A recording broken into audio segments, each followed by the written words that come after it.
Simmons Park, aka Vets, aka it's right off of Brownsville. This is part 2 for the Vets area cleanup.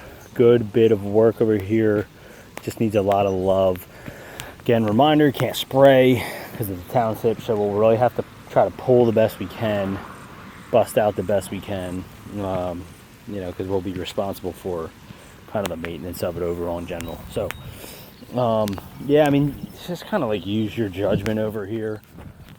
This will be fall time frame, so you can kind of like cut back a little more dramatically. So trim and shape everything that you can. Just prune it, shape it. Any weeds, funky stuff growing through, yank it. You got some invasive something going on there, yank that out. Weed, obviously pull all the weeds, clean up, trim and shape. Any vines you see growing on these like arborvitaes, try to yank them out. Don't really need to trim these too much. I would probably just leave them be. Maybe prune that up. This looks like a nut's edge. So do your best to, I guess, yank that. I mean, I wouldn't even pull it actually because it spreads worse. I would just string trim it down. It is what it is. I'll make a note to him. He might want to spray that with nut's edge. Anyway, all these weeds, yank them. All in here in the fall, I think these will turn dormant. So we can just cut all these grasses down. Pretty much most of the stuff in here will most likely in the fall be going dormant. So you can kind of cut it all flat and then clean up of all the beds here. So we'll see what this looks like in the fall, but probably cut it flat. Light pruning shape here, pull out any weeds. Trimming and shaping the shrub here. All fresh mulch. I mean, I guess we could probably mulch it in the...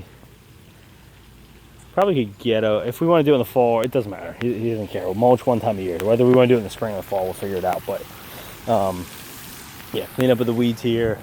These bushes, you can't get too aggressive because they're tip growers with the trimming, but do a light touch up. All these shoots that are growing off, like all this red growth coming off of the base of the tree, cut all that out. And it seems like a lot of it's like spreading out. So here, cut all that. All that stuff coming through, cut it. This holly, just yank that out, get rid of it, he said. Trim and shape all this, clean all this up. This looks invasive, so yank this out, lightly prune the rest. Yeah, typical stuff. This one, he's debating on yanking it completely. But I would say for now what we could do is just cut the ones that are completely falling over, just cut them down low and just get rid of them. Leave the one that's standing upright for now. And then this, just edge around that, mulch it, clean up the weeds. Nothing crazy. So yeah, that's basically it. And then just make sure that we trim kind of this off of the walkway. Trim this kind of around the memorial piece here, trim all around it and see where the new growth is. These look pretty decent, but just keep it off of the walkway. Yeah, and just yank all the weeds. General cleanup type of deal. That's it.